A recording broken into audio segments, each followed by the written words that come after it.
میں شادی شدہ مرد ہیں، کوئی ایک مجھے بتائیں کہ وہ اپنی مرضی سے اپنے لیے چیزیں خریدتا ہے، وہ جو کچھ لے کے آتا ہے، جتنی تنخواہ لے کے آتے ہیں، یہ بچوں کی ہے، یہ بچوں کی ہے، گھر بنانا ہے بچوں کے لیے ہی، کھانا لے کے آنا ہے۔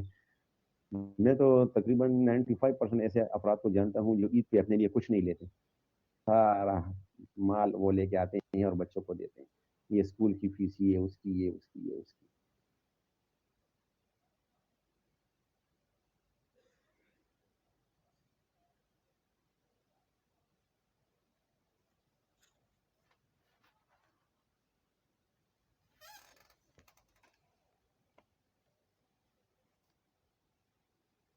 ہاں، تو ہماری دعائیں ہیں کہ جن کے رشتے نہیں ہوئے اللہ ان کو رشتے دے، جن کے رشتے ہوئے ہیں اولادیں نہیں ہیں تو اللہ تعالیٰ ان کو اولاد دیں، جس کے اس کو امان ہے بیٹا بیٹی جس کو، اللہ تعالیٰ ان کو وہی دے، اور اللہ کے ہاں دیر ہے پر اندیر نہیں ہے، ٹھیک ہے۔ اللہ سب کو وہ اچھے اور خوبصورت اور صحت مند اولاد وہ خزانے غیب سے دیں۔ ہم اپنے سبق کی طرف آتے ہیں، یہ تو ویسی بات ہوئی جو معاشرے کے اندر ہم جس میں رہ رہے ہیں، اور انشاءاللہ دعا کرتے رہیں گے کہ آپ بھی ہمارے لیے دعائیں کرتے رہیں، اور اللہ کے ہاں دیر ہے اندھیرا نہیں ہے۔ جی مفتی صاحب نے وہ حدیث ذکر کی، اور تنكح المرأة لأربع حسبها لجمالها ولدينها، اس طرح ہے نا، او کما قال علیہ السلام فاصفر بذات الدین قریبت یداک، آپ علیہ السلام فرماتے ہیں کہ شادی یہ 4 وجوہات کی بنا پر ہو سکتی ہیں، حسب و نسب کی وجہ سے، مال کی وجہ سے، حسن و جمال کی وجہ سے، اور دینداری کی وجہ سے۔ تو آپ علیہ السلام فرماتے ہیں تم دیندار کو پسند کرو۔ اس میں جو جتنی لڑکیاں ہیں مجھے سن رہے ہیں، تو میں آپ کو یہ بتاؤں، یہ جتنے یہ مولیوں کے پیچھے لوگ یہ باتیں شاتیں بناتے ہیں، یہ یہاں پر بھی کسی مولی کی بیوی ہو آپ پوچھیں، یہاں پر کسی دیندار شخص کی بیوی ہو آپ ان سے پوچھیں، وہ اتنی خوش اور اتنے مطمئن اور امن رہتی ہیں کہ یہ ممی ڈیڈی فیملی والی وہ تصور بھی اس کا نہیں کر سکتے، یہ میں کہتا ہوں۔ کیونکہ احمد علی لاہوری رحمہ اللہ تفسیر کے اندر اس کا ایک نئے اسکول آف تھاٹ ہے، ایک دن اپنے مریدوں کے ساتھ بیٹھے ہوئے تھے تو فرمانے لگے کہ 56 سال ہو گئے کبھی بیوی سے تلخ کلامی نہیں ہوئی۔ تو ایک مرید وہ ہنس پڑا، اس نے کہا حضرت کیا تلخ کلامی ہوگی، جب آپ کہتی ہیں کہ بیٹھ جاؤ آپ بیٹھتے ہیں، جب آپ کو کہتا ہوں کہ نکل جاؤ آپ نکل آتے ہیں۔ تو احمد علی لاہوری رحمہ اللہ نے جواب دیا، بیٹے حدیث سے یہی سیکھا ہے، ٹھیک ہے، حدیث سے یہی سیکھا ہے۔ تو اللہ سے دعائیں مانگیں، اور جو آپ کے لیے خیر ہو اللہ اس میں وہی رشتہ آپ کو دے۔ اچھا مفتی صاحب آپ کا بھی ہو جائے گا، ٹھیک ہے۔ ہاں، وہ ایک تو ساروں کے لیے یہ دعائیں ہیں، میں وظیفہ بتاتا ہوں، مفتی صاحب یہ دعا کریں، وہ موسیٰ علیہ السلام والی دعا کریں، رب انی لما انزلت الی من خیر فقیر، ٹھیک ہے۔ جن کی ابھی شادیاں نہیں ہوئی ہیں تو یہ دعا کریں، سورہ قصص غالباً 24-20 نمبر آیا ہے، رب انی لما انزلت الی من خیر فقیر، ہر نماز کے بعد 7 دفعہ اس کو پڑھا کریں، کیونکہ ایک بندے کو یہ وظیفہ سکھایا تھا، اس کی ایک بہت اچھی جگہ، ایسی جگہ رشتہ ہوا کہ ابھی وہ بہت خوش ہیں۔ تو یہ بزرگوں کا آزمودہ ہے، میں تو تجربہ بتا رہا ہوں۔ جن کی شادیاں ہوئی ہیں اولاد نہیں ہیں، یا اولاد ہیں لیکن وہ ماں باپ کا کہنا نہیں مانتے، یا گھر میں ویسی لڑائی جھگڑے ہوتے ہیں، تو ربنا هب لنا من ازواجنا وذریاتنا قرۃ اعین وجعلنا للمتقین اماما، یہ آپ پڑھیں، ٹھیک ہے۔ یہ کب پڑھیں؟ جو مرد حضرات ہیں وہ فرض نماز وہ جو مسجد میں پڑھتے ہیں تو وہاں پر تو نہیں پڑھا جا سکتا، لیکن فرض کے علاوہ نفل سنت وطر جو بھی نماز پڑھیں تو درود شریف پڑھ لیں، درود شریف کے بعد یہ دعا پڑھ لے، پھر بعد میں اللہم ربنا پڑھے، ٹھیک ہے، یہ پڑھے تو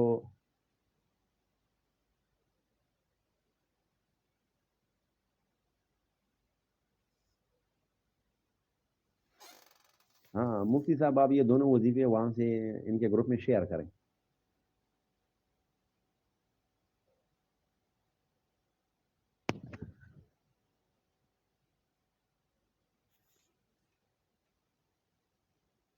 رب لا تذرنی فردا وانت خیر الوارثین، رب لا تذرنی فردا وانت خیر الوارثین. یہ مفتی صاحب یہ تینوں دعائیں ان کے لیے آپ گروپ میں شیئر کریں، ساتھ ساتھ لکھیں.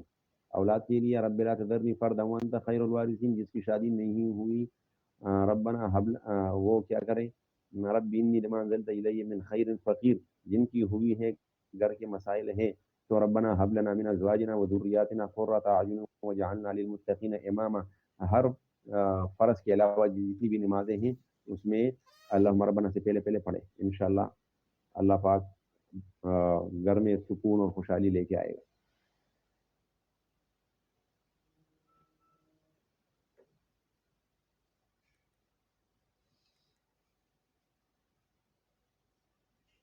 اچھا اللہ سے پکا امید رکھے انشاءاللہ ہوگا. اچھا یہ نہ کریں.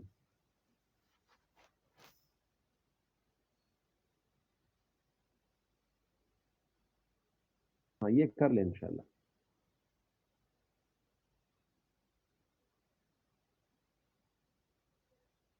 چلیے یہاں پہ بات ختم. تو اللہ تعالیٰ نے جو نکاح کے اندر جو ہیں وہ ایک سکون رکھا ہے. هو الذی خلقکم من نفس واحدۃ وجعل منها زوجها لیسکن الیہا، کہ اللہ نے ان سے فرماتے ہیں سورہ اعراف میں کہ وہی ہے جس نے تم کو تن واحد سے پیدا کیا، یعنی آدم علیہ الصلوۃ والسلام سے، اور اس کے لیے خود اس کے جن سے ایک جوڑا بنایا تاکہ وہ اس کے پاس سکون حاصل کریں. تو بیوی کا جو مقصد ہے حصول شادی کا وہ سکون ہے. تو جس گھر میں اگر عورت تھوڑا سا گزارا کر لیتی ہے تو گھر آباد رہتے ہیں، ٹھیک ہے.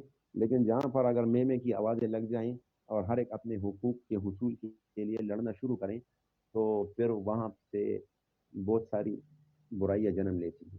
تو کوشش کریں. اچھا شادی کا جو مین مقصد ہے اللہ فرماتے ہیں وَمِنْ آيَاتِهِ أَنْ خَلَقَ لَكُم مِّنْ أَنفُسِكُمْ أَزْوَاجًا لِتَسْكُنُوا إِلَيْهَا وَجَعَلَ بَيْنَكُم مَّوَدَّةً وَرَحْمَةً. اللہ کی نشانی میں سے ایک یہ ہے کہ اس نے تمہارے لیے خود تم ہی میں سے جوڑے پیدا کیے تاکہ تم ان کے پاس سکون حاصل کرو، اور اس نے تمہارے درمیان محبت اور رحمت پیدا کی. تو جوانی میں محبت ہے، بڑھاپے میں رحمت ہے.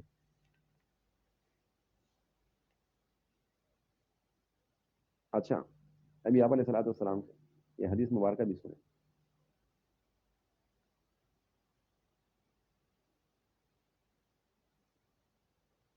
اچھا آپ علیہ السلام فرماتے ہیں لم تر لم تر المتحابین مثل النکاح، نکاح جیسے محبت،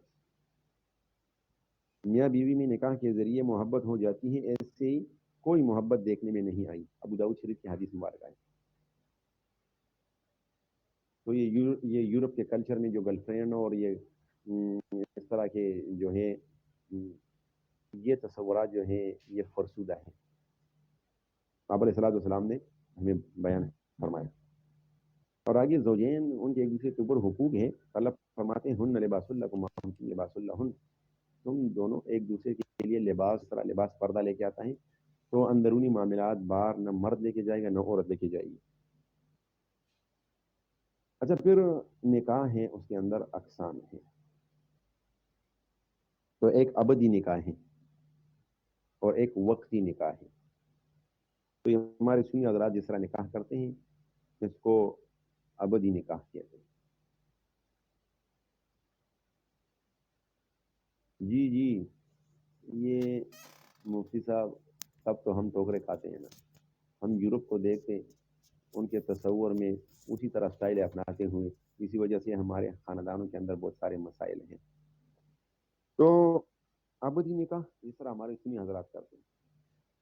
اور جو وقتی نکاح ہیں یہ اہل تشیع کے ہاں ہیں. وقتی نکاح یہ ان کے ہاں جائز ہیں، ہمارے ہاں نہیں ہے. صرف وہی جائز اس کو تصور کرتے ہیں. اسلام میں نکاح کے مقاصد میں سے ایک مقصد اولاد پیدا کر کے ان کی تربیت کرنا اور اسے اپنے لیے صدقہ جاریہ بنانا ہے. تو یہ یورپ کے کلچروں میں نہیں پایا جاتا. اچھا، نکاح کا حکم کیا ہے؟ قرآن مجید میں زنا کے نقصانات بیان کرنے کے بعد اللہ تعالیٰ نے انسان کو حکم دیا کہ مرد عورت جن کو شادی کی ضرورت محسوس ہو ضرور شادی کرے.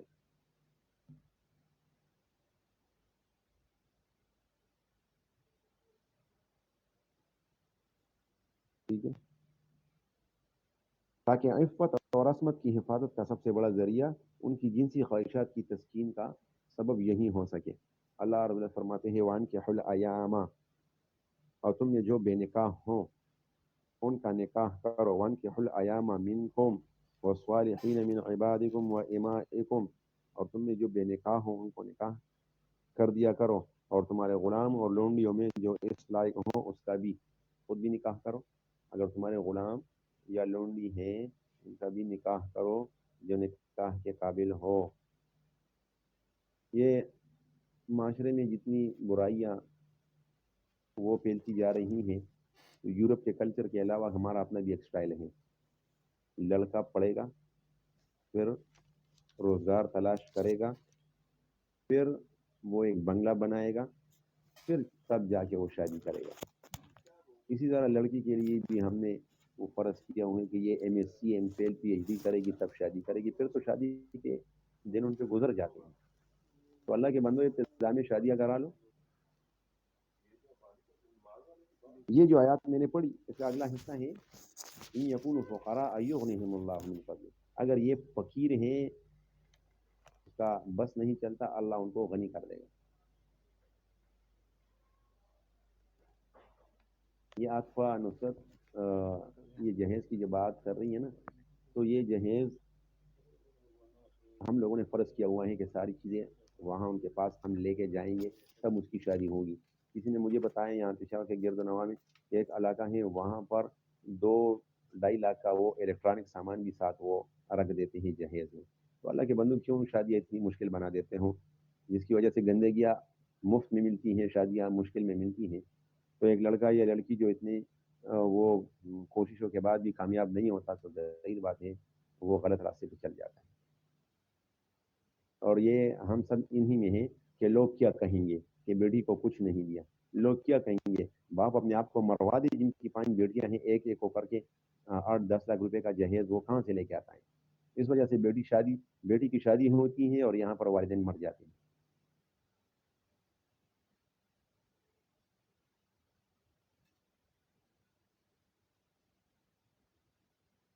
دیکھیں یہ دین و دنیا کی تعلیم کے اندر یہ تقسیم انگریزوں کا ہے. ہمارے ہاں جب بچیاں ہوتی تھی تو ان کو بہشت زیور پڑھایا جاتا تھا. بہشت زیور پڑھنے کے بعد آپ لوگ دیکھیں کہ بچی وہ لکھ پڑھ بھی سیکھتی ہیں اور ساتھ ساتھ گھریلو اندر جو جتنے سارے ٹوٹکے ہیں وہ بھی سیکھتی ہیں. گھریلو جتنے سارے کام ہیں وہ ساری چیزیں سیکھ لیتی ہیں.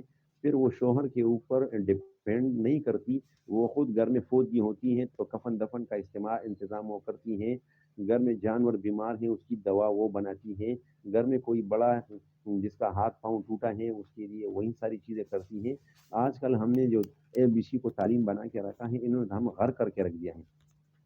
ہمارے جو بڑے ہیں ان کو M Phil P H D میں لگا دیا.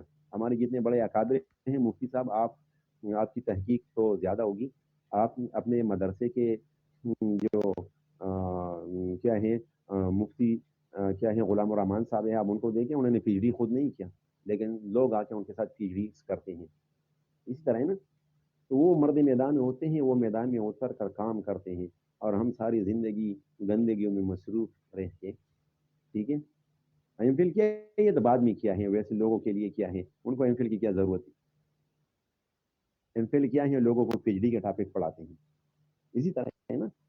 تو مفتی محمود صاحب کو دیکھیں، یہ آج کل ہمارے مولوی فضل الرحمان صاحب کو دیکھیں، یہ جتنے بڑے بڑے لیڈر ہیں ہمارے، ٹھیک ہے، ان کو دیکھیں انہوں نے کیا پڑھا، بس مدرسے کا پڑھا ہے اور جو کچھ انہوں نے پڑھا ہے میٹرک ایف اے بی اے وغیرہ کیا ہوئے میدان میں اتر آئے کام کر رہے ہیں. آج کل انگریزوں نے ہم اس جانچے میں لگائے کہ تم پی ایچ ڈی کرو، تو ایف آر سی ایس کرو، تو سی ایس ایس کرو، تب کامیاب زندگی ہونی.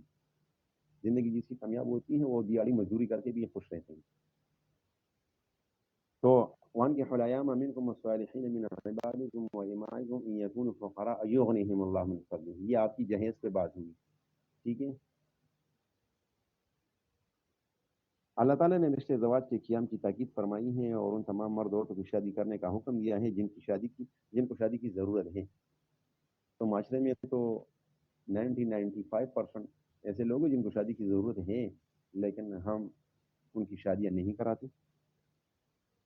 گھر کی اپنی عورتیں اس کے بیچوں بیچ کھڑی ہوتی ہیں. لوگ کیا کہیں گے یار, لوگ کیا کہیں گے, آئندہ تیری شادی پہ نہیں آئیں گے, آپ بیٹی کی شادی کرا دیں.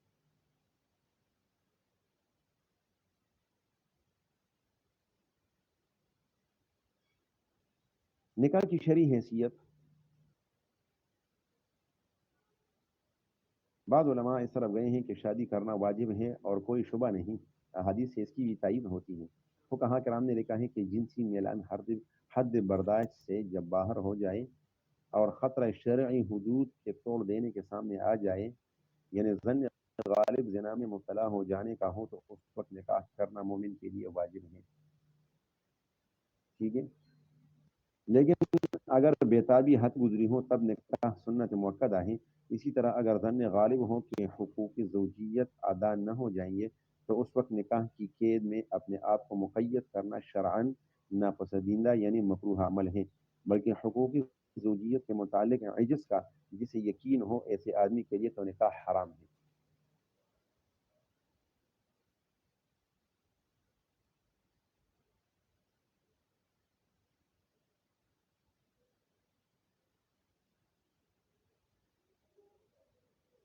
شادی اصلاً برائے عورت جس کو غیر محرم کہا جاتا ہے, مسجد حرام یعنی خانہ کعبہ, وہاں پر بیٹھے حسن بصری اور رابعہ بصری ہو. حسن بصری قرآن سے کہتا ہو, رابعہ بصری سیکھتی ہو, یہ ناجائز ہے کیونکہ غیر محرم ہے. ٹھیک ہے, یہ غیر محرم ہے. بس اس سے بات ختم ہو گئی. اچھا, مفسرین کرام کے نزدیک عقد نکاح کی شرائط وہ دو ہیں. دو گواہوں کی موجودگی. نمبر دو, یہ عورت مرد کے لیے حلال بھی ہو. پہلی شرط تو واضح ہے. دوسری شرط سے مراد یہ ہے کہ عورت کی اس مرد کے ساتھ کوئی ایسی رشتہ داری نہ ہو جن کے مابین جنسی تعلق قائم ہو.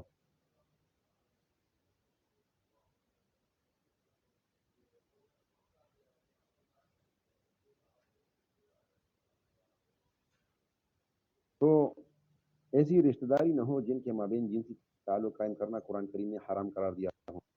اگر یہ صورتحال ہوگی تو عورت اس مرد کے لیے حلال نہیں ہوگی. بعض عورتوں کا مردوں کے لیے حرام ہونا اور بعض مردوں کا عورتوں کے لیے حرام ہونے کی بحث کو محرمات کہتے ہیں.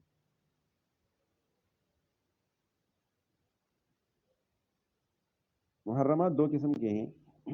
ایک ایسے جن میں کسی صورت بھی نکاح نہیں ہو سکتا, جنہیں محرمات ابدی کہتے ہیں. محرمات ابدی ہیں. دوسرے وہ جن سے وقتی طور پر کسی وجہ سے نکاح حرام ہوتا ہے, جب وہ وجہ ختم ہو جائے تو پھر نکاح ہو سکتا ہے. ان کو وقتی کہتے ہیں. تو قرآن مجید نے ان کی تفصیل اس طرح بیان کی ہے, اور ان عورتوں سے نکاح نہ کرو جن سے تمہارے باپوں نے نکاح کیا ہے, مگر جو گزر چکے ہیں. یہ بے حیائی کا کام ہے اور بعض کا سبب ہے اور بڑی بری راہ ہے.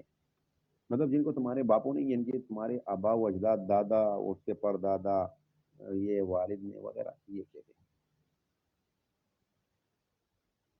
تو اس کو محرمات کہتے ہیں. محرمات کی دو قسمیں ہیں. ایک ابدی. تو ابدی کیا ہے؟ نسب کی وجہ سے حرام ہو, رضاعت کی وجہ سے حرام ہو, مساہرت یعنی سسرال کی وجہ سے حرام ہو. یہ نانی یعنی باپ کی والدہ یا دادی وغیرہ سے نکاح, یہ حرام ہے.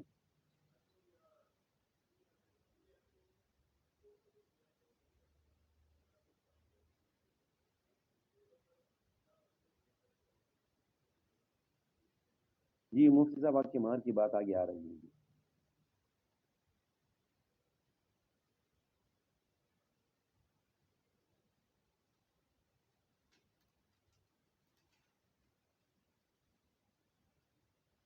عبدالرؤف کیانی صاحب وہ عالم بننا کچھ اور بات ہے، پی ایچ ڈی کرنا کچھ اور بات ہے. پی ایچ ڈی ایک خاص مخصوص ٹاپک پہ ہوتی ہیں، اور یہ علم جو ہے یہ اس کی تو بہت ساری کتابیں پڑھی جا سکتی ہیں. جس طرح اگر آپ ایف ایس سی یا بی ایس سی کا میتھس آپ مطلب اس کے کوشچن آپ سالو کرتے ہیں، تو اس کا مطلب نہیں کہ آپ اسی ایک کتاب کو پڑھ رہے ہیں. اس کا مطلب یہ ہے کہ پیچھے آپ نے 10-12 کلاسیں اسی میتھس کی پڑھی ہیں. پی ایچ ڈی کے لیے جو بندہ پی ایچ ڈی کرتا ہے ڈاکٹر بنتا ہے، عالم نہیں بنتا.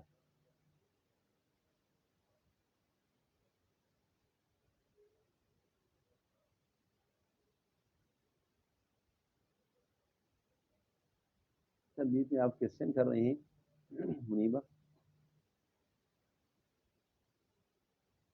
جس لڑکے نے دودھ پیا ہے، ایک طرف سے 2 بھائی ہیں، دوسری طرف سے 2-4 بہنیں ہیں. ایک لڑکا دودھ پیا، تو جس نے دودھ پیا یہ لڑکیاں اس کی بہنیں ہو گئی.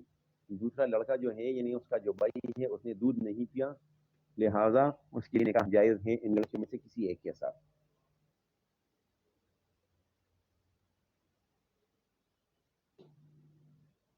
اچھا، اس طرح بہن اور اس کی اولاد، بھائی اور اس کی اولاد سے نکاح یہ ابدی حرام ہے. دادا اور نانی کی پہلی اولاد یعنی پھوپھی اور خالہ وغیرہ سے نکاح حرام ہے. اس طرح جو رشتہ نسب کی وجہ سے حرام ہے وہی رضاعت کی وجہ سے بھی حرام ہے. باپ کی بیوی سے نکاح حرام ہے، بیٹے کی بیوی سے نکاح حرام ہے، بیوی کی ماں سے نکاح حرام ہے، اور بیوی کی بیٹی سے نکاح حرام ہے. یعنی کوئی بندہ ایسی عمر میں شادی کرے کہ بیوی کے ساتھ کوئی اور بیٹی آ جائیں، اس طرح کی. اور جو وقتی طور پر محرمات ہیں وہ 2 بہنوں کے ساتھ بیک وقت نکاح، یا بیوی کی خالہ اور پھوپھی سے نکاح. تو مطلب اس ایک اگر ایک کو طلاق وہ ہوئی یا جو کیا ہے آگے فوت ہوئی تو پھر دوسری سے وہ کر سکتے ہیں.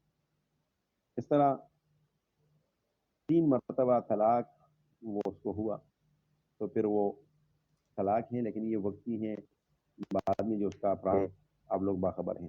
5واں نکاح، کسی کی نکاح میں 4 عورتیں ہیں تو 5واں نہیں کر سکتا. عدت میں بیٹھی ہوئی عورت سے نکاح، جب تک ان کا عدت ختم نہ ہو تو نکاح نہیں ہو سکتا. کافرہ اور نکاح، جس عورت کے اگر وہ مسلمان ہو جائے تو پھر ہو سکتا ہے. اچھا، پھر نکاح میں جب نکاح ہوتا ہے پڑھا جاتا ہے تو وہاں پر حق مہر کی بات آتی ہے.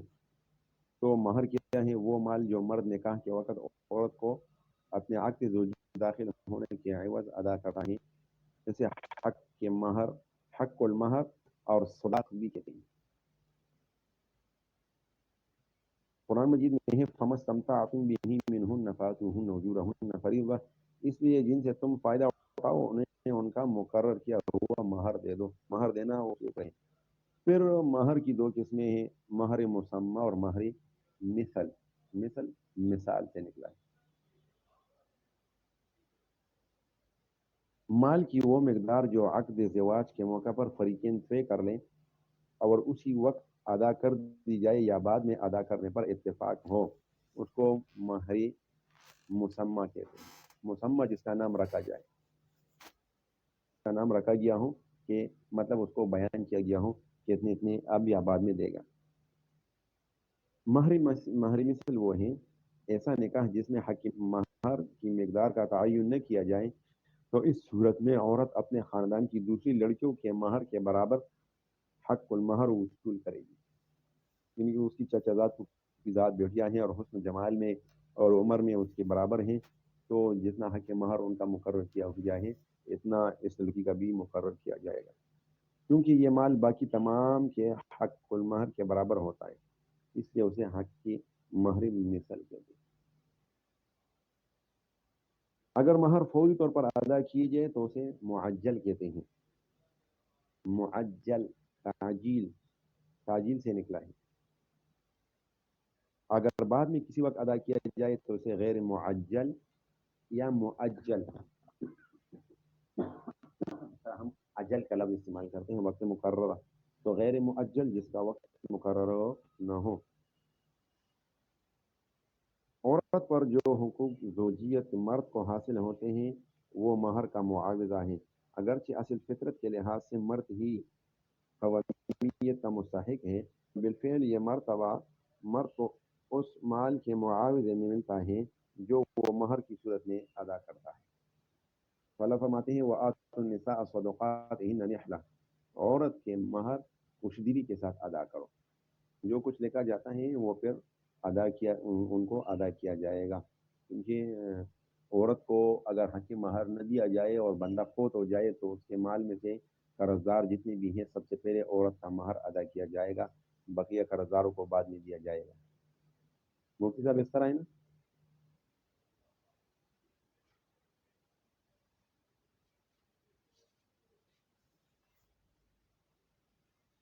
اچھا، نکاح کے وقت مرد عورت کے درمیان جو مہر طے پاتا ہے اس کا ادا کرنا مرد پر لازم ہے، اگر اس کو ادا کرنے سے انکار کر دے تو عورت کو حق ہے کہ وہ اپنے نفس کو اس سے روک لے۔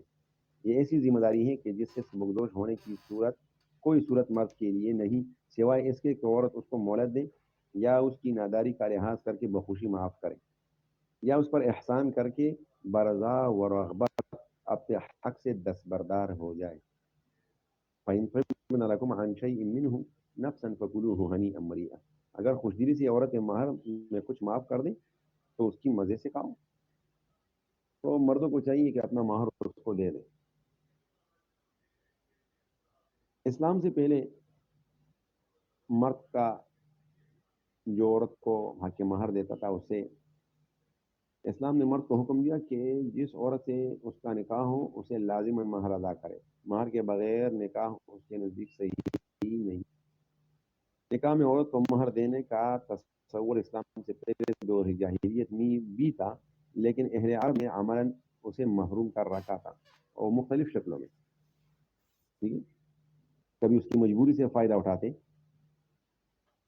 کبھی سرپرست جو تھا وہ بچی کی ملکیت کو اپنا حق سمجھتا تھا تو جو مہر ملتا وہ خود لے لیتا۔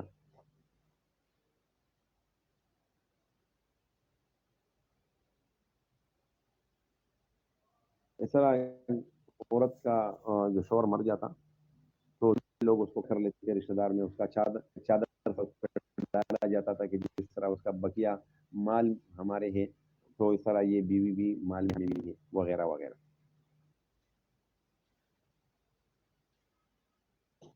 ایک طریقہ یہ بھی تھا جس کو شغار کہتے ہیں حدیث میں، کہ ایک اپنی لڑکی کا نکاح کسی سے اس شرط کے ساتھ کر دیتے کہ وہ کے عوض اپنی لڑکی اس کے نکاح میں دے دیں۔ یہ ادلا بدلا، یہ اس کو کہتے ہیں جو شادی، آپ لوگ اس کو کیا کہتے ہیں؟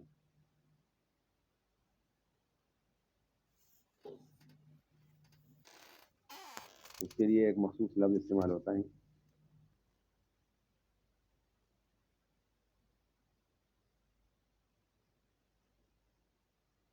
سے نکل رہا ہے، ہاں وٹا سٹا، شاباش جی، عطا اللہ صاحب، ٹھیک ہے، وٹا سٹا سوچتے ہیں اس کو حدیث میں شغار کہتے ہیں۔ نہا رسول اللہ صلی اللہ علیہ وسلم عن الشغار، اسے آپ علیہ السلام نے منع فرمایا۔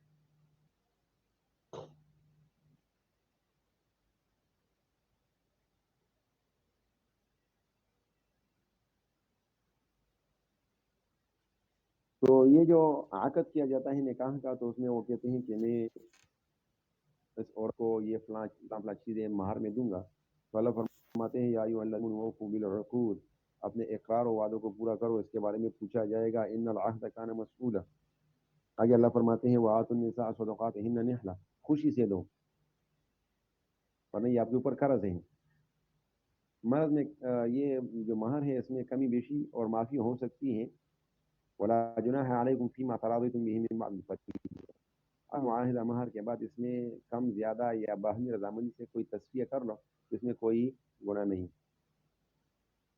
کہ مہر کی حد وہ کیا ہے، تو شریعت میں اس کا جو ہے کوئی حد مقرر نہیں ہے، اس لیے قانون کے ذریعے اس کو محدود نہیں کیا جا سکتا۔ ہاں البتہ مہر کے متعلق کچھ اصول اور مثالیں وہ ہیں۔ قلیل مہر خیر الصداق ایسرہ، عقبہ بن عامر رضی اللہ عنہ فرماتے ہیں کہ آپ علیہ السلام نے فرمایا بہترین مہر وہ ہیں جو معمولی ہوں۔ جب مہر کے حوالے سے میں ایک بات بتاؤں، بعض والدین جو ہوتے ہیں وہ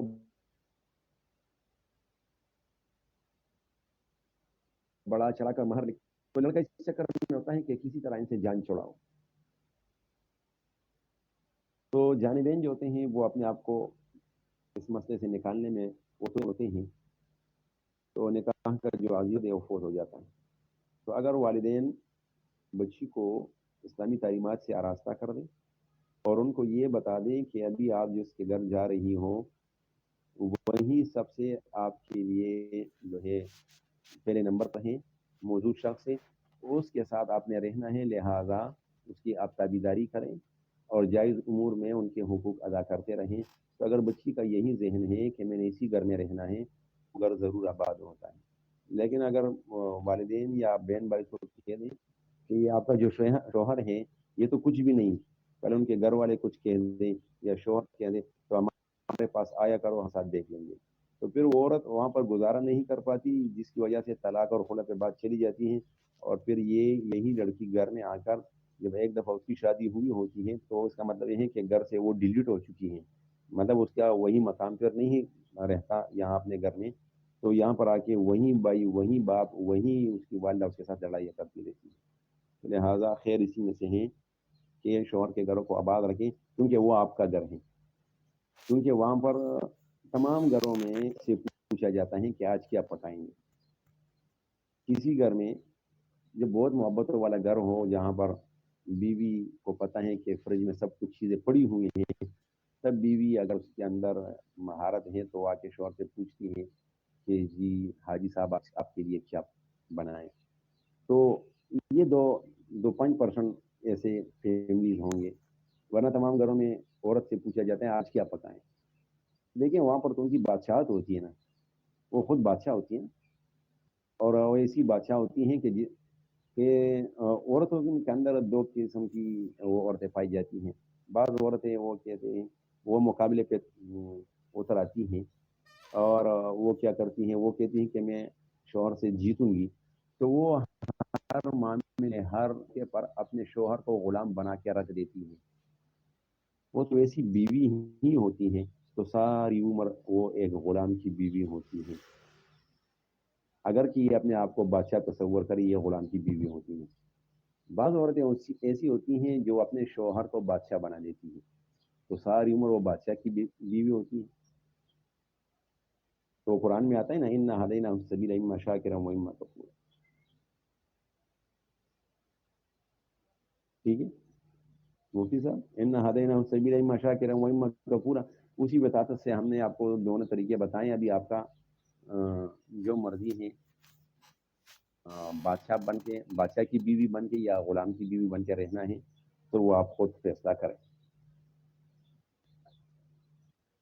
تو بہترین مہر جو ہے وہ جو تھوڑا ہو عقل ہو وہی ہے. آپ علیہ السلام کا ارشاد مبارکہ ہے میری امت کی بہترین عورتیں وہ ہیں جو اچھی صورت کی ہوں اور ان کا مہر بھی کم ہو. سہل بن سعد رضی اللہ عنہ روایت ہے کہ آپ علیہ السلام کے پاس ایک عورت آئی اور کہنے لگی کہ میں نے اپنے نفس کو آپ کے لیے ہیبا گفٹ کیا.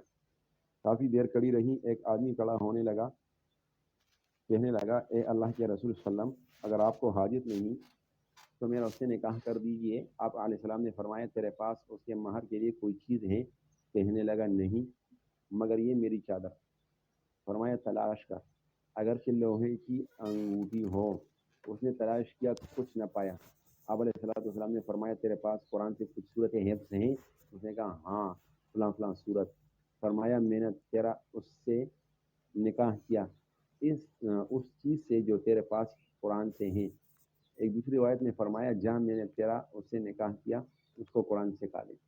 تو مہر جتنا کم ہو اتنا ہی اچھا ہے. اچھا،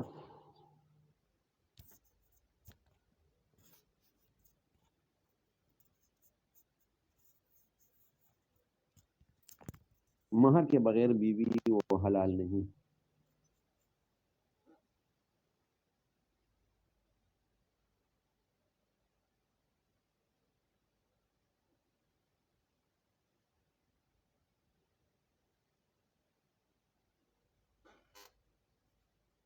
چلو مفتی صاحب، چلو آپ چلے جائیں، آپ کے والد کے لیے دعائیں کرتے ہیں کہ اللہ ان کو صحت عطا فرمائے، اور اگر آپ اکیلے ہیں تو اللہ آپ کو دو کر دیں خیر و عافیت کے ساتھ. اور پھر وہی وہ جو اندھے نے دعا مانگی تھی نا، وہ دعا اندھے نے کیا دعا مانگی تھی کہ یا اللہ اتنی زندگی دے تاکہ میں اپنی بیوی کو دودھ دوتے ہوئے دیکھ لوں. ٹھیک ہے، کسی اندھے نے دعا مانگی تھی، بڑی جامع دعا تھی.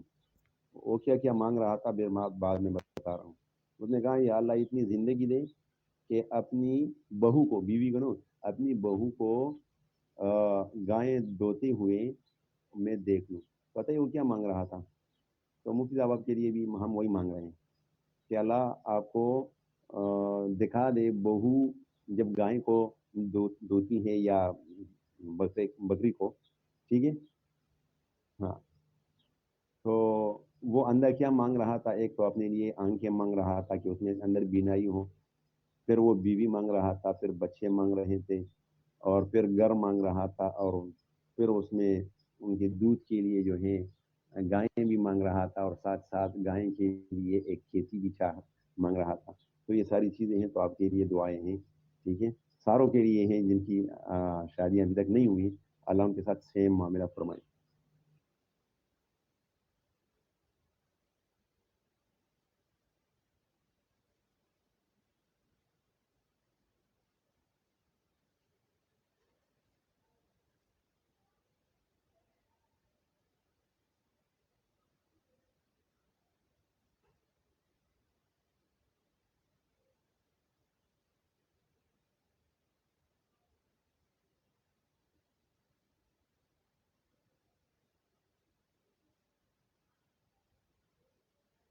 اچھا، مہر جو ہے یہ فرض ہے نا، آپ سے بات کی. لیکن اگر ابتدا سے مہر مقرر ہے اور عورت کی شادی ابھی تک نہیں، رخصتی نہیں ہوئی، کسی وجہ سے طلاق واقع ہوا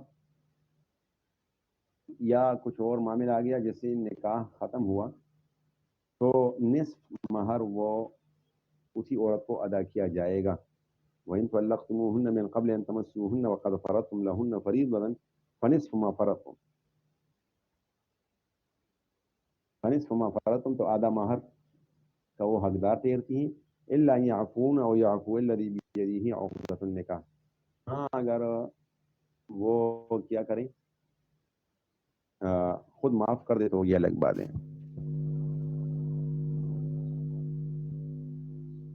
عائشہ پروین کہہ رہی ہے آواز نہیں آ رہی. سارے کے ساتھ یہ پرابلم ہے یا صرف اس کے ساتھ؟ اور اس کا یہ نام میں پہلی دفعہ دیکھ رہا ہوں اسکرین پہ. اچھا، یہ کہیں مجھے تو ڈرا نہیں رہی کہ آتے ہی اس نے گول کیا کہ سر کی آواز کلیئر نہیں ہے، کیونکہ میں پہلے سے اس کا نام دیکھ رہا ہوں اسکرین پہ.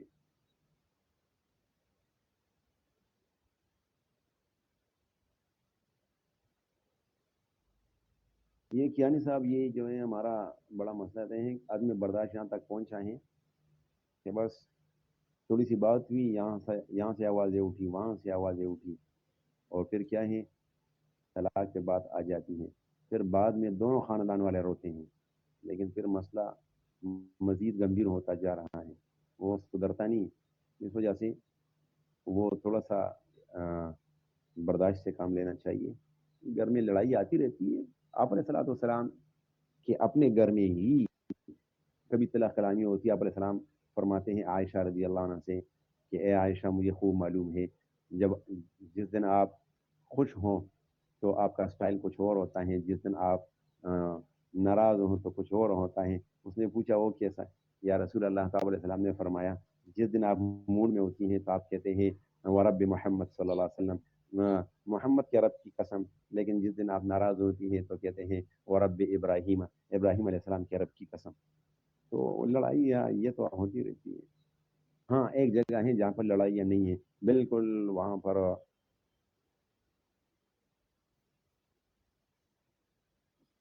نہ لڑائیاں نہیں ہیں، اور وہ ہے قبرستان. قبرستان میں بالکل لڑائیاں نہیں ہیں. آدم علیہ السلام سے لے کر آج تک کوئی مردہ نہیں بتا سکتے آپ لوگ، تاریخ گواہ ہیں کہ اس نے دوسرے کے ساتھ لڑائی کی. تو زندہ لوگ ہوتے تو لڑائیاں تو کریں گے نا. لڑائیوں کے بغیر وہ کام اگر نکل سکتا تھا تو اچھا تھا. گلہائے رنگ رنگ سے ہے رونق چمن، اے ذوق اس جہاں کو ہے زیب اختلاف سے. گلہائے رنگ رنگ سے ہیں رونق چمن، اے ذوق، ابراہیم ذوق کا شعر ہے. اے ذوق اس جہاں کو ہے زیب اختلاف سے.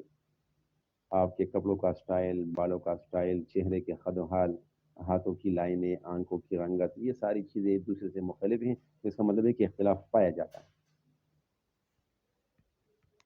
یہ جس اتفاق کی ہم باتیں کر رہے ہیں یہ جنت میں ہوں گے. ایسے اتفاق ایسا اتفاق جنت میں ہوگا. اچھا، دنیا میں صحابہ کے درمیان بھی ایسا اختلاف یہ ایسا اتفاق نہیں تھا جس کا ہم سوچتے ہیں. ہم دوسرے کے لیے جنت کے بارے میں سوچتے ہیں کہ یہ جنتی ہوگا اور یہ الا قیلا سلاما سلاما، بس آتے ہوئے السلام علیکم ورحمۃ اللہ. ان کا یہ سٹائل ہوگا، نہ ان کو بھوک لگے گی، نہ سردی لگے گی، نہ ان کے بچے ہیں، نہ بال بچے، اور ان کے بڑے بڑے بنگلے ہوں گے، اور بس یہ جنت میں ہوں گے. دنیا میں تمام کے درمیان اختلافات ہیں. والدین کے ساتھ کتنے اختلافات آپ کے گزرے ہیں؟ کوئی بتا سکتے ہیں کہ بچپن سے لے کر آج تک کبھی اختلاف نہیں پڑا؟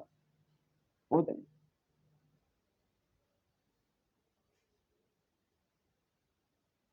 یہ سارے اختلافات تو ہوتے ہیں. تو جہاں اختلافات ہوتے ہیں تو ظاہری بات ہے وہاں پر ایک دوسرے کو پھر آپ کو درگزر کی باتیں بھی ہوگی. اس دن ایک دوست سے بات ہوئی، وہ کہ آج کل ملک کے حالات اچھے نہیں ہیں اور یہ سب سدھریں گے جب سارے لوگ صحیح ہو جائیں گے. تو میں نے کہا جو اللہ کے بندو، جب سارے لوگ صحیح ہو جائیں گے، سدھر جائیں گے، تو پھر اللہ کے قرآن کو ضرورت نہیں پڑتی. قرآن کو ضرورت نہیں رہتی، عدالت کو ضرورت نہیں رہتی، پھر بڑے لوگوں جو فیصلے کرواتے ہیں پولیس کو ضرورت نہیں ہوتی، فوج کو ضرورت نہیں ہوتی. تو پھر کیا معاملہ ہے؟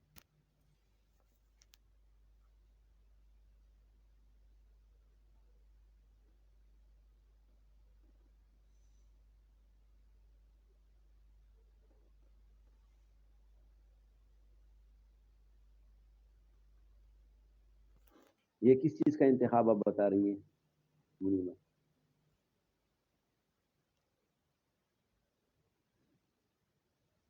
انتخاب اچھا ہے تو کسی لفظ کو میں نہیں سمجھ پا رہا. یہ شاعری کیا بتا رہی ہیں؟ اچھا اچھا، سخن. ٹھیک ہے ٹھیک ہے.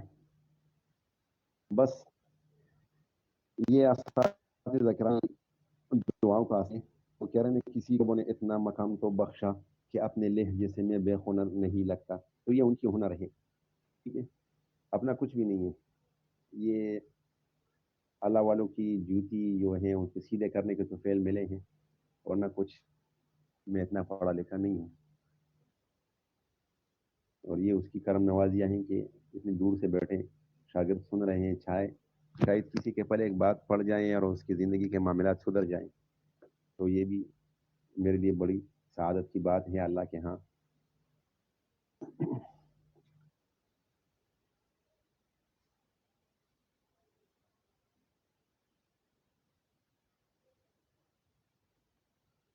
میں نے پی ایچ ڈی کیا ہوا ہے عاطفہ. ابھی پی ایچ ڈی کا وہ تھوڑا سا رہتا ہے، بس تھیسس پہ بات چل رہی ہے.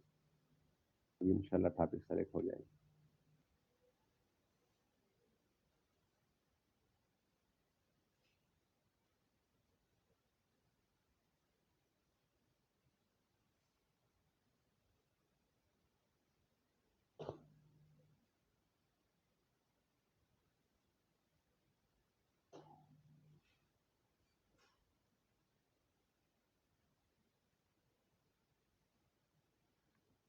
جی جی، پہلے آپ ماسٹر کر لیں، ابھی آپ ماسٹر کر لیں، اس کے بعد آپ ایم فل کی باری آتی ہے.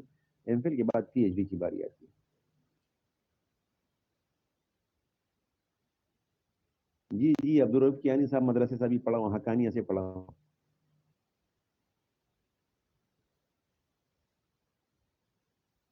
اللہ کے فضل و کرم سے اللہ والوں کی دعائیں ہیں. جو سر پہ پگڑی باندھتے ہوئے ہاتھ رکھتے ہیں تو ان کی وساطت سے یہ ساری چیزیں چل رہی ہیں.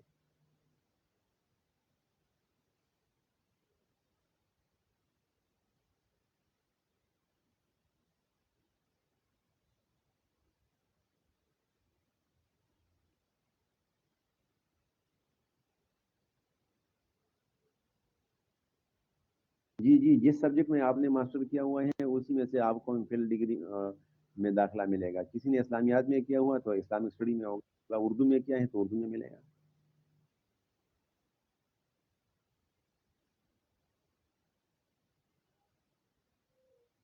یا جو آپ پڑھتے ہیں نا, ہم نے ساری عمر اسی طرح پڑھا ہے. وہ کہہ رہے ہیں شمت تجھ پہ رات یہ باری ہے جس طرح, ہم نے تمام عمر گزاری ہے اس طرح. تو اب بھی آپ کو پڑھاتے ہوئے دیکھیں گرمی میں بیٹھے ہوئے, لوڈ شیڈنگ کا بھی مسئلہ ہے, بجلی کا بھی مسئلہ ہے, یہ ساری چیزیں ہوتی رہتی ہیں. آپ بھی پڑھیں انشاءاللہ, آگے وسیع و عریض فضا موجود ہے, انشاءاللہ آپ کو کرنے کے بہت سارے مواقع مل جائیں گے. اچھا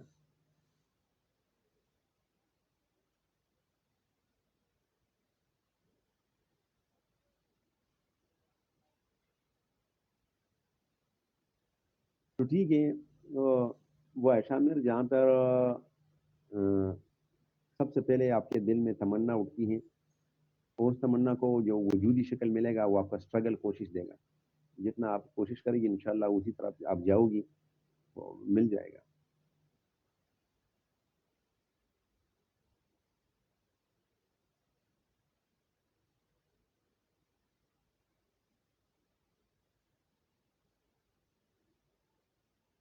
ہاں گول کو دور رکھے تو انشاءاللہ گول تک بھاگتے بھاگتے ہوئے آپ پیچھے دیکھیں گے تو بہت سارے لوگوں کو آپ نے پیچھے چھوڑا ہوا ہوگا.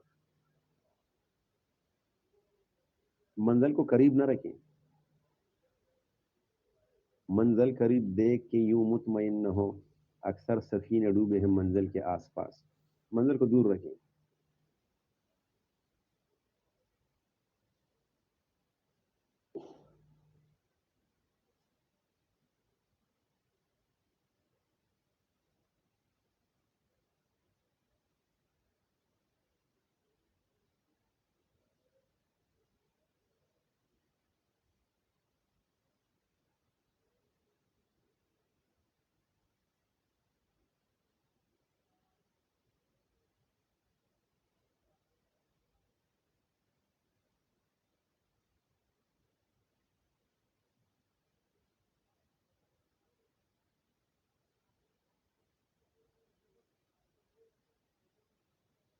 اچھا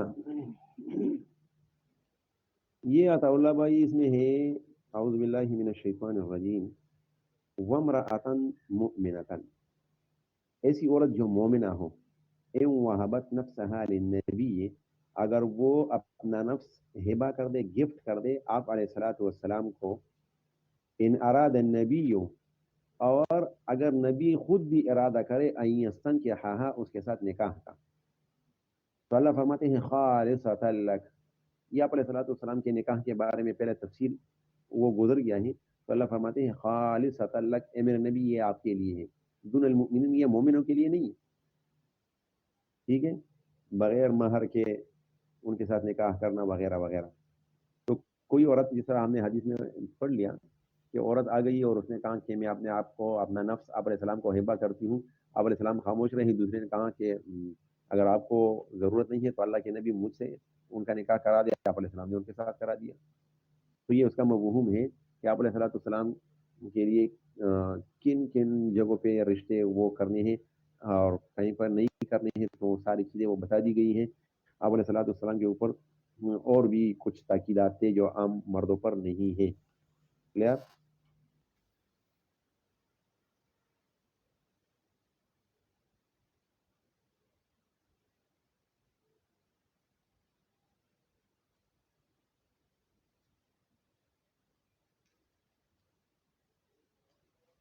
نہیں نیلم, یہ آپ کیا کہہ رہی ہیں, ان کا سسرال والے وہ آپ کو وہ کیا تھانہ دیتی ہے ایجوکیشن کا, اور یہ دیکھیے گھر میں لڑائیاں تو ہوتی رہتی ہیں. دیکھیے ایک بات آپ ذہن میں رکھیں, شاید آپ کو کوئی چیز وہ صحیح نظر آ رہا ہو, ان کے نظر میں وہ صحیح نہیں ہو. کہ مثال کے طور پر, ابھی مجھے پتہ نہیں ہے آپ کے حال کا مل گیا, ویسے میں کیا رہا ہوں کہ اگر ان کو آپ کے پڑھنے کے اوپر اعتراض ہے, آپ کہتے ہیں کہ بھائی آپ میرے والدین کی طرح ہیں, چلو میں آپ کا مانوں گا, ویسے میں فاصلاتی طریقے پہ پڑھ رہی ہوں, یہ ان کو اپنے ساتھ لے کے جائیں, ان کے ساتھ مطلب لڑائی جھگڑے, تو یہ دور ہوتی جائے گی بات, اس کو قریب کر لیں. دیکھیں میں خود as a teacher, as a مدرس مدرسے میں, ہمارے جتنے بھی شاگرد آتے ہیں چھوٹے آتے ہیں تو ہم ان سے کبھی یہ ڈیمانڈ نہیں کرتے کہ میرے لیے کیا کچھ لے کے آیا کیا کچھ نہیں لے کے آیا. بس ہم اس کو دیکھتے ہیں کہ اگر وہ باادب ہو مؤدب ہو آ کے سلام کر لیتا ہے یہ ساری چیزیں کر لیتے ہیں تو ہم بڑے خوش ہوتے ہیں. تو اس طرح جو سسرال ہوتے ہیں وہ کیا کہتے ہیں کھانا آپ ویسے بھی آپ نے ہی پکانا ہے. آپ ان سے پوچھیں ابو کیا پکائیں آج آپ کے لیے نمک والا یا بغیر نمک والا سالن تیار کر لوں. چائے پکاتی ہیں خود پیتی ہو چائے مثال کے طور پر آپ ان سے پوچھیے ابو آپ چائے پئیں گے جی پئیں گے یا نہیں پئیں گے وہ خوش ہو جاتا ہے. بس وہ بیچارے تو ان چیزوں کے وہ بھوکے ہوتے ہیں. ان کو پروٹوکول دینا ہی تو یہی ہے کوئی سیلوٹ کرنا نہیں ہے. ٹھیک ہے شوہر ہیں ان کے ساتھ صحیح روایت رکھیں جا کے. تو جو بندہ اپنے کیوں پر نادم ہوتا ہے وہ ایک قدم ہٹ جاتا ہے. آپ علیہ السلام فرماتے ہیں جو بندہ لڑائی میں حق پہ ہو اور اس کو چھوڑ دے میں اس کو جنت کا ضمانت دیتا ہوں.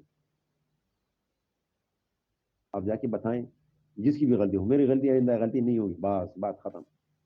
گھر سے نکالنا کیا ہوتا ہے وہ بیچارے تو بوڑھے ہوتے ہیں وہ غصہ ہوتے ہیں تو کہتے ہیں نکل جاؤ میرے گھر سے. ان کے ساتھ اور کچھ ہیں گولی وہ نہیں مار سکتے گالی وہ نہیں دے سکتے کیا کرو چاہیے. تو ایک قدم آپ پیچھے ہو جائیں اللہ کی رضا کے لیے. ایز اے ٹیچر میں آپ کو بتا رہا ہوں آپ ایز اے اسٹوڈنٹس میری بات پہ عمل کریں انشاءاللہ. میرا یقین ہے رمضان گزرنے سے پہلے پہلے آپ کے گھر میں عید ہوگی. وہ داغ دہلی بھی کہتے ہیں جلا کے راک نہ کر دوں تو داغ نام نہیں. پھر میں ٹیچر نہیں ہوں گا اگر آپ اس طرح کر لیں اور اس کا رزلٹ الٹ آ جائیں. شور کو ملائیں ساتھ کہنے کہ میں نے آنا ہے. اپنے والدین نہ ہوں تو بھائی کو ٹھیک ہے کسی بہن کو کہتے ہیں بس یہ غلطی ہوئی تھی آج کے بعد جیسے آپ کہیں گے سر بس بات ختم. کتنے ناراض لوگ ہیں دنیا میں وہ صرف اسی آس پہ بیٹھے ہیں کوئی پیچھے سے آواز دے کہ فلاں صاحب کیسے ہیں. بس یہ آنا یہاں پر ہم نے لگا رکھا ہے.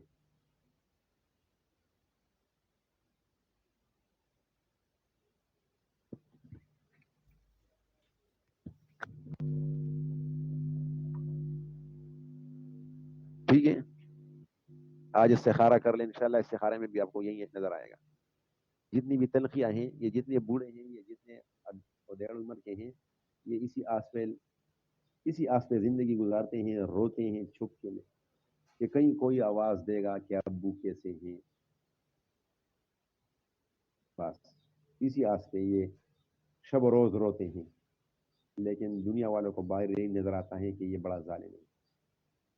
تو آپ جوان ہیں ماشاءاللہ چھوٹی بچی ہیں اس کے ذہن میں پھر یہی مسئلے ابتدا سے وہ آ جائیں گے اور پھر اسی مسئلوں میں وہ بڑی پلی زندگی گزارے گی.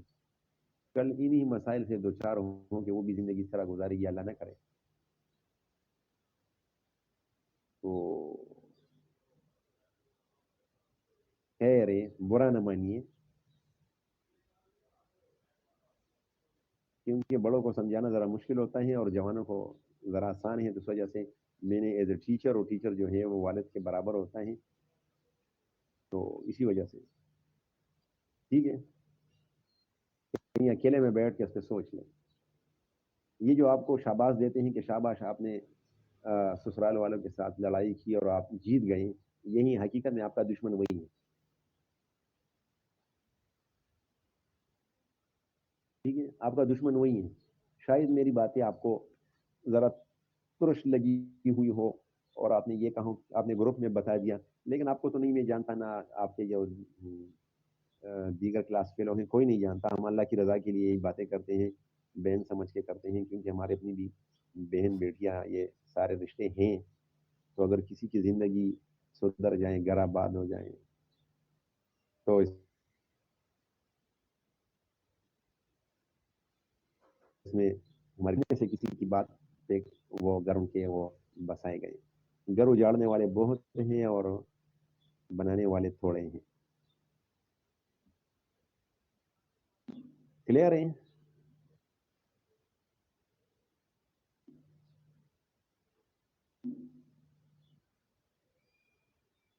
اچھا عائشہ عامر آپ اس طرح کریں کہ یہ جو آپ ایم اے ایجوکیشن کر رہے ہیں علامہ اقبال یونیورسٹی کے جتنے بک ہیں اس میں سے آپ آبجیکٹو بنائیں سارے آبجیکٹو بنائیں ٹھیک ہے، تو انہی کورس میں سے آپ کو ریلیٹڈ آئے گا، جس کا ماسٹر کے اوپر جتنا عبور ہو تو وہ ماسٹر ہی میں آپ سے کویشچن کریں گے، مطلب فلاں تفسیر کو کس نے لکھا ہے، فلاں کب پیدا ہوا، یہ ہوا، یہ ہوا، یہ ساری چیزیں.